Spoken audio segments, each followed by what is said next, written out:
Hello, everyone. Thanks for being here. This is Cheap Comic Collector, and this is episode number 112. And as you can see, it's a giveaway episode. We are going to spin this wheel later and see who wins their choice of 10 comics. But before we do that, we do have some reading to go over. So, back to Convergence. I took a little bit of a break, read a few other things in between.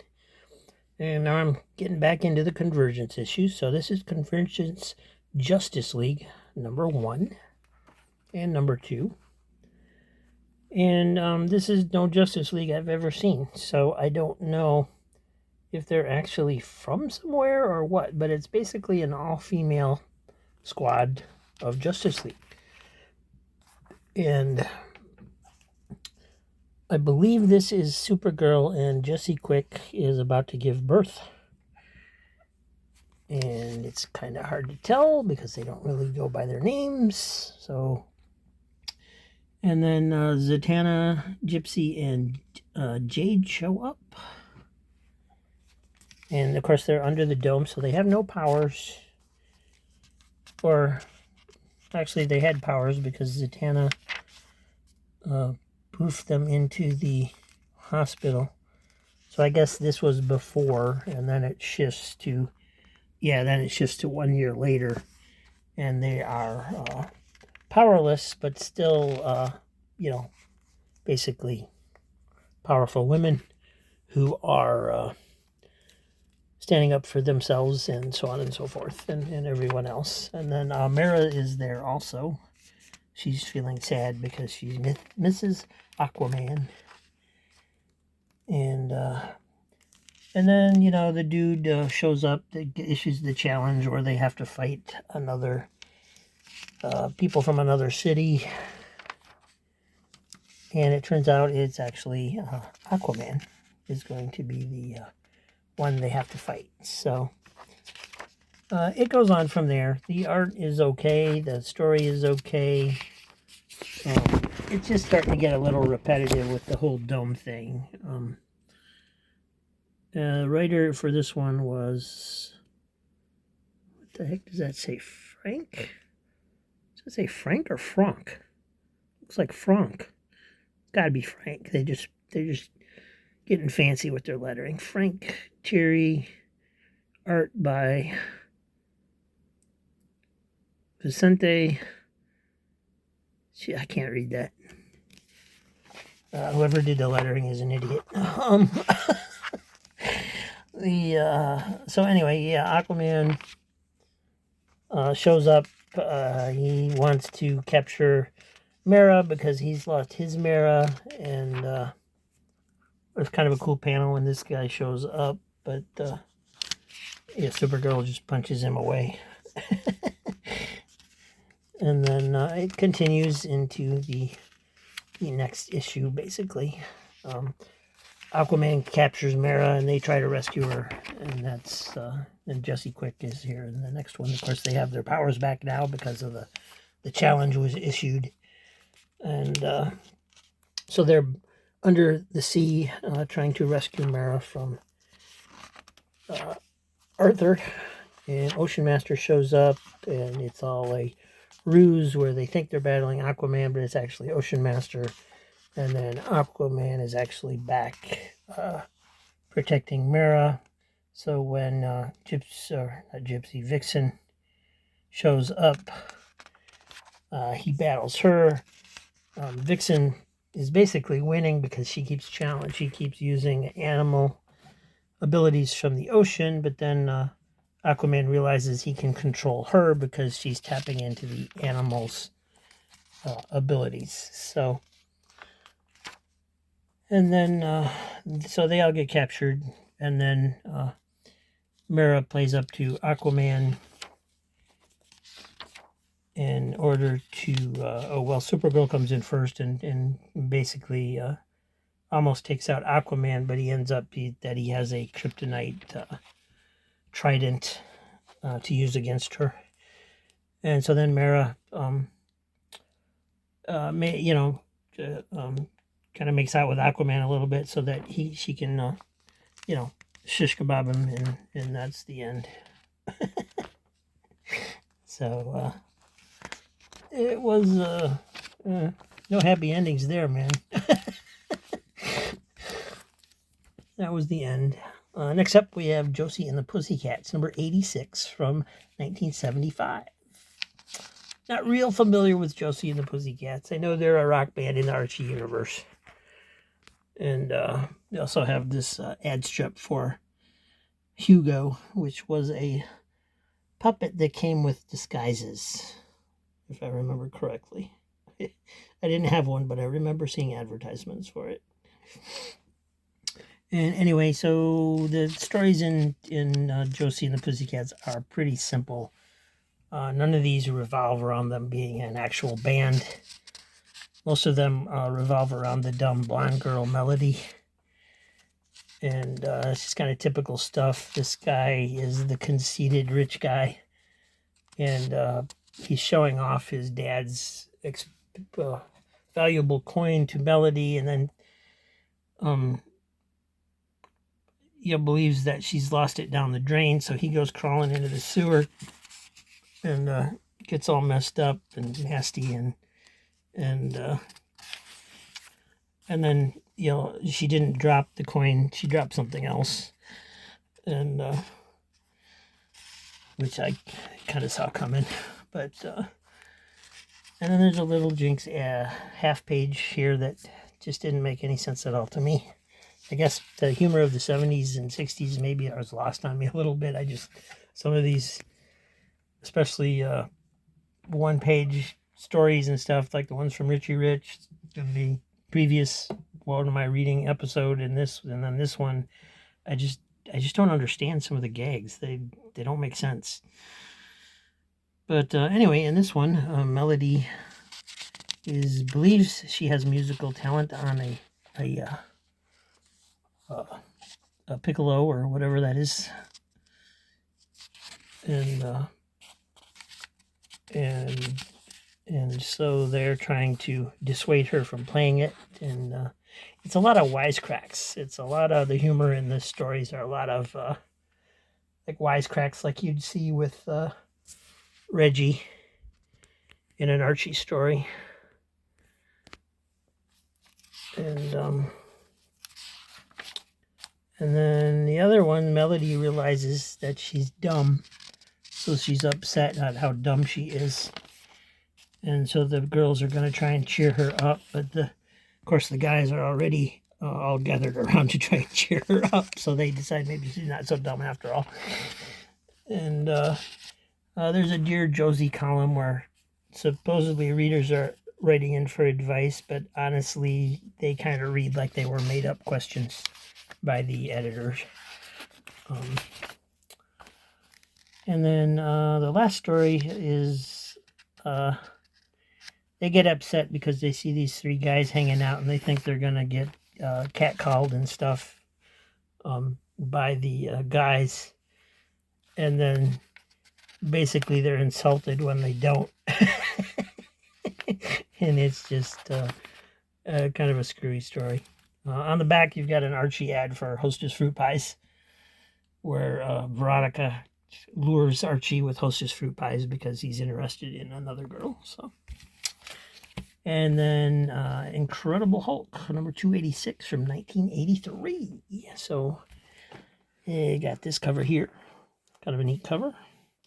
And you can see, if you look closely, you can see Kang back here that you don't really see at first glance.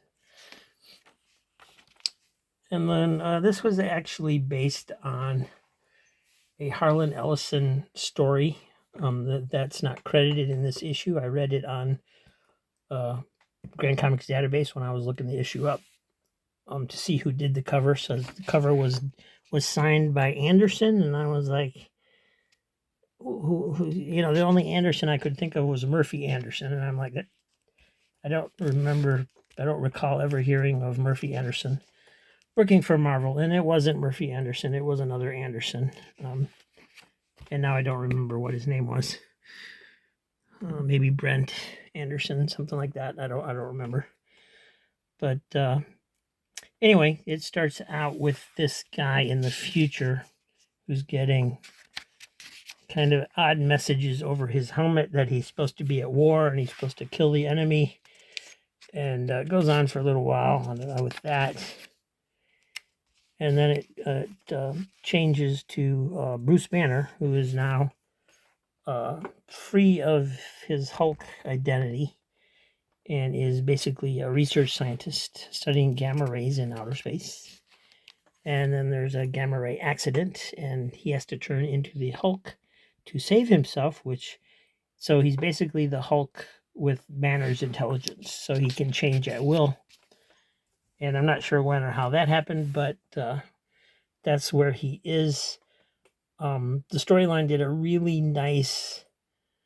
It was a good way of showing where the Hulk was at this point in time, what his abilities was, and how the Hulk and Bruce Banner relationship was, because there wasn't any flashback, there wasn't any elaborate explanation. It was explained in story, and you could figure it out in a few panels just by reading the story. So very well written. It was written by Bill Mantlo, I believe. Yes. Art is by Sal Buscema and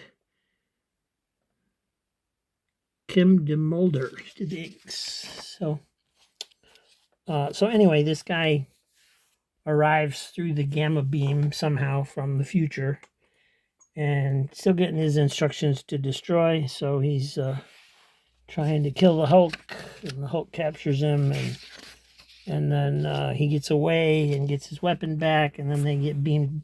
Both of them get beamed into the future, where Banner somehow immediately realizes the situation of all these guys battling each other because they all have the same messages coming over their helmets that are just saying you're supposed to kill everything. And like I said, it was based on the Harlan Ellison stories. So Hulk, there's a statue of Kang. Now, Kang was supposedly killed by the Avengers in some earlier issue of something. And so Kang doesn't actually appear in here. It's just his statue that's broadcasting these messages to all these other guys, and they're just going on killing everything. So Bullpen Bulletin's page, an ad for the Kool-Aid comic book guy. Oh, yeah. And then Banner gets beamed back to the present time with, again, not really any explanation for that. It was a fun read, but it didn't, kind of a science fiction type story. But a little light on the details of how and why the Hulk is getting transported to these places. So, and there's a kind of a fun ad about the Things new series. He's on the move. And that's it. And then last but not least, we have Turok, Dinosaur Hunter #1 from Valiant, 1993. This is the issue that everybody laughs about, saying everybody has 5 copies. I actually got this one in recently because I didn't actually have this copy. And I thought I was missing out. Everybody else had one. So, let's see. We got art. The credits, David Michelini is the writer, Bart Sears is pencils, Randy Elliott is the inker. Art's decent. Art is decent. A little involved. And it goes through some explanation with flashbacks where I think Valiant had like a series called Unity or something that apparently that's what brought Turok into their line, maybe. That's the impression I'm getting from these flashbacks anyway. And so anyway, Turok's off on his own. He's battling various monsters. And that's pretty much it. There's some cool artwork. But that's just kind of the way it goes. These guys are are plotting something, and Turok knows they're bad, so he's going to try and stop them. At some point, they killed Turok's tribe, and it was okay. It wasn't a great read.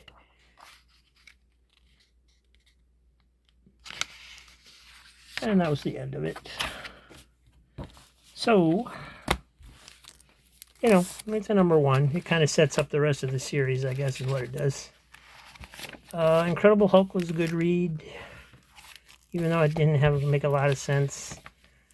Justice League, Josie, favorites. I'd have to go with the Hulk as my favorite of these four.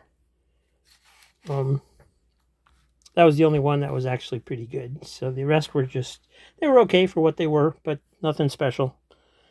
Incredible Hulk had some specialness to it. So I'm going to go with that as my favorite for today. So thanks for watching. Tomorrow we got part 2 of the Comics Den Garage Sale Haul. We'll be going through another 100 comics from that. So I hope to see you there, and have a great day. Bye, guys. Hey, guys, I forgot to do the giveaway, so we're back again. Just gonna make sure everybody's on the wheel here. Let's see, last person to sign up was Brent Pierce, so welcome, Brent. You are on the wheel. I see you on there. So we're just going to go ahead and shuffle these names a little bit, and then we're going to spin it. Da-da-da-da-da-da. And our winner is